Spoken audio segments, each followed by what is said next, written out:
Good morning students. आज की class में हम आपको स्टेबलाइजर्स के बारे में डिस्कशन करने जा रहे हैं। ये स्टेबलाइजर है क्या, स्टेबलाइजर कहते किसे? हम लोग कह सकते हैं कि स्टेबलाइजर एक ऐसा यंत्र है जिसकी सहायता से हम लोग कम वोल्टेज को अधिक करते हैं या अधिक वोल्टेज को कम करते हैं।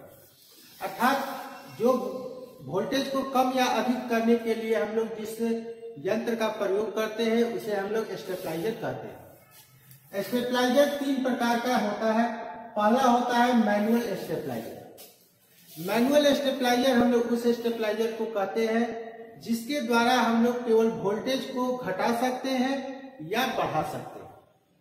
दूसरा जो स्टेबलाइजर होता है उसको हम लोग कहते हैं auto cut stabiliser. Auto cut stabiliser उस स्टेबलाइजर को कहा जाता है जिसमें हम लोग वोल्टेज को घटा भी सकते हैं, वोल्टेज को बढ़ा भी सकते हैं और यदि एक निश्चित सीमा उसमें हम लोग सेट कर दें तो उस वोल्टेज पर आने के बाद स्टेबलाइजर स्वतः ऑफ हो जाता है, जिससे हम लोग का स्टेबलाइजर से लगा हुआ सामान जो है, जो उपकरण हम स्टेबलाइजर से चला रहे हैं, वह सुरक्षित रहता है। तीसरा जो स्टेबलाइजर है, इस स्टेबलाइजर को हम लोग कहते हैं ऑटोमेटिक स्टेबलाइजर। ऑटोमेटिक स्टेबलाइजर हम लोग उस स्टेबलाइजर को कहते हैं जिसमें हमको वोल्टेज घटाना और बढ़ाना नहीं पड़ता है। उसमें रिले की सहायता से हम लोग स्वतः वोल्टेज को कम या अधिक करते हैं। तो जो स्टेबलाइजर में वोल्टेज स्वतः कम या अधिक होता है उसे हम लोग ऑटोमेटिक स्टेबलाइजर कहते हैं। ऑटोमेटिक स्टेबलाइजर्स की क्षमता उसके रिले के ऊपर निर्भर करती है। आज की क्लास में हम लोग सबसे पहले मैनुअल स्टेबलाइजर के बारे में चर्चा करेंगे कि मैनुअल स्टेबलाइजर किस तरह से कार्य करता है। मैनुअल स्टेबलाइजर का ये आपको फिगर है। मैनुअल स्टेबलाइजर में एक ट्रांसफार्मर जो हम लोग ये यूज करते हैं इसको कहते हैं ऑटो ट्रांसफार्मर।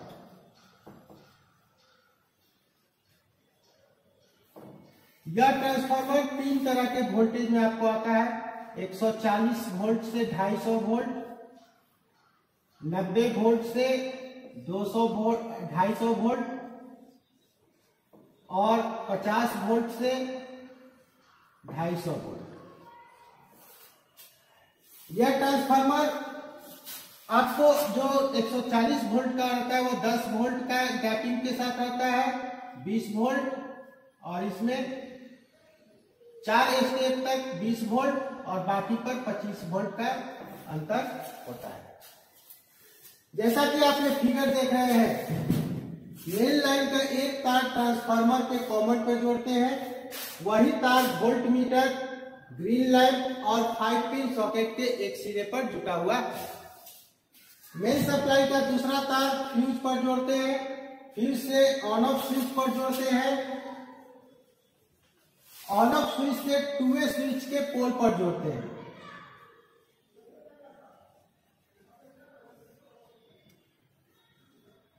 ऊपर वाला सिरा अप हो गया और नीचे वाला सिरा डाउन हो गया। अप सिरे पर हम लोग ट्रांसफार्मर का 1 नंबर टर्मिनल जोड़ते हैं, डाउन सिरे पर ट्रांसफार्मर का 8 नंबर सिरा को जोड़ते हैं। ये रोटरी स्विच हो गया। ये 1 पोल 8 वे स्विच है।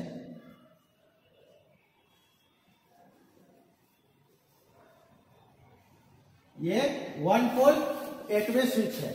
1 पोल 8 वे स्विच का मतलब इसमें 8 रास्ता है और एक सिरा कॉमन है। इसके सभी रास्ते को सीरियल वाइज 1 को 1 से, 2 को 2 से, 3 को 3 से, इस तरह 8 नंबर तक हम लोग ऐड करते हैं। रोटरी स्विच का जो कॉमन है इसको हम लोग वोल्ट मीटर, ग्रीन लैंप के दूसरे सिरे से होता हुआ 5 पिन सॉकेट तक जोड़ते हैं। जैसे ही हम लोग इस स्विच को ऑन करेंगे तो मेन सप्लाई एक सिरा कॉमन पर मिल रहा है और एक सिरा जो है वो 2 वे स्विच के पोल पर गया, पोल से होता हुआ ट्रांसफार्मर के 1 नंबर पोजीशन पर मिला। इनपुट हम दे रहे हैं कॉमन और 1 के बीच मान लेते हैं यहाँ कॉमन हम दे रहे हैं, सप्लाई दे रहे हैं यदि 100, सप्लाई हम लोग दे रहे हैं यहाँ 180 वोल्ट। आउटपुट हम कहां से ले रहे हैं? तो आउटपुट के लिए 5T सॉकेट का एक तार चलेंगे तो कॉमन पर चला गया, और दूसरा तार हम लोग इससे चलते हैं तो ये रोटरी स्विच की कॉमन पर आया। कॉमन का संपर्क 4 नंबर से है और 4 नंबर का संपर्क ट्रांसफार्मर के 4 नंबर से, अर्थात कॉमन और 4 से हम लोग आउटपुट ले रहे हैं।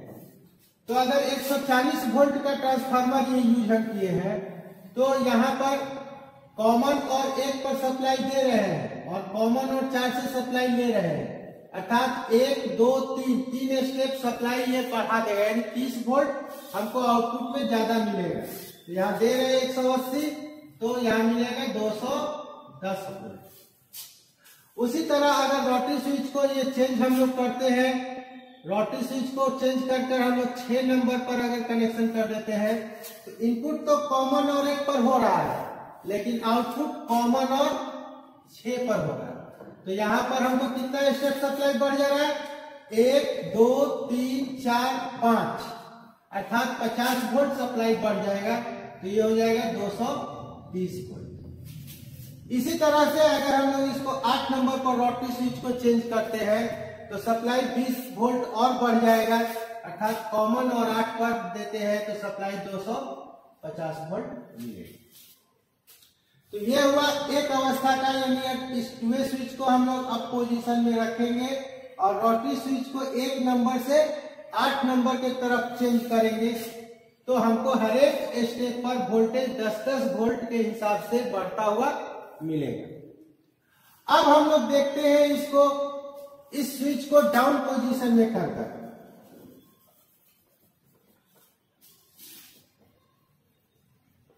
जब हम लोग इसको डाउन पोजीशन में कर देंगे तो सप्लाई चला गया कॉमन और 8 के बीच, मान लेते हैं 250 वोल्ट दे रहे हैं, और आउटपुट कहां से ले रहे हैं? तो कॉमन और चूंकि रोटरी स्विच का संपर्क अभी यहाँ 6 नंबर से है तो 6 नंबर से, तो दे रहे कॉमन और 8 पर और ले रहे कॉमन और 6 पर, तो 2 स्टेप हमको वोल्टेज कम मिलेगा, अर्थात 20 वोल्ट सप्लाई कम मिलेगा, यानी 230 वोल्ट। इसी तरह अगर हम लोग 4 नंबर से इस रोटरी स्विच को चेंज करके हम लोग 4 नंबर पे कर देते हैं तो आउटपुट हो जाएगा कॉमन और 4, यानी 1 2 3 4, 40 वोल्ट यहाँ कम हो जाएगा तो हो जाएगा 210 वोल्ट।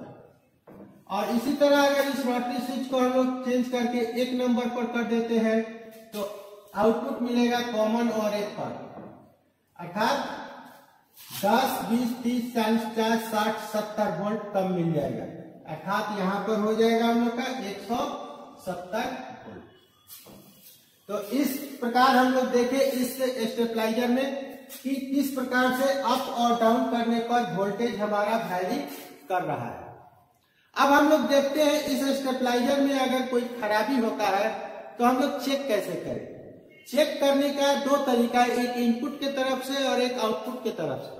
लेकिन इनपुट से अगर हम लोग चेक करते हैं तो वो थोड़ा लंबा प्रोसेस होता है, और यदि आउटपुट से चेक करते हैं तो हम आसानी से बहुत जल्दी फॉल्ट को क्लियर कर सकते हैं। तो सबसे पहले हम लोग क्या करेंगे, मल्टीमीटर के द्वारा हम लोग इस 5T सॉकेट पर सप्लाई चेक करेंगे। यदि इस 5T सॉकेट पर सप्लाई आ रहा है और यहाँ पर लगा हुआ सामान कार्य नहीं कर रहा है, इसका मतलब कि ये 5T सॉकेट का कनेक्शन अंदर से जला हुआ है। यदि यहाँ सप्लाई नहीं आ रहा है तो हम लोग क्या करेंगे कि मीटर का एक तार कॉमन पर रखेंगे और दूसरे तार को हम लोग इस स्विच के एक सिरे पर 1 और 8 पर सप्लाई चेक करेंगे। यदि सप्लाई नहीं मिल रहा है तो डायरेक्ट इस स्विच पर चेक करेंगे, अगर यहाँ सप्लाई नहीं मिल रहा है तो फ्यूज पर चेक करेंगे, अगर फ्यूज पर सप्लाई नहीं है तो इसके दूसरे सिरे पर सप्लाई चेक करेंगे, अगर यहाँ सप्लाई नहीं है इसका अर्थ है कि ये तार हम लोग का खराब है। तो इस प्रकार हम लोग मैनुअल स्टेबलाइजर के कार्य को देखें। नेक्स्ट क्लास में हम आपको मैनुअल स्टेबलाइजर के दूसरे सर्किट्स के बारे में चर्चा करेंगे। Thank you. Happy new year.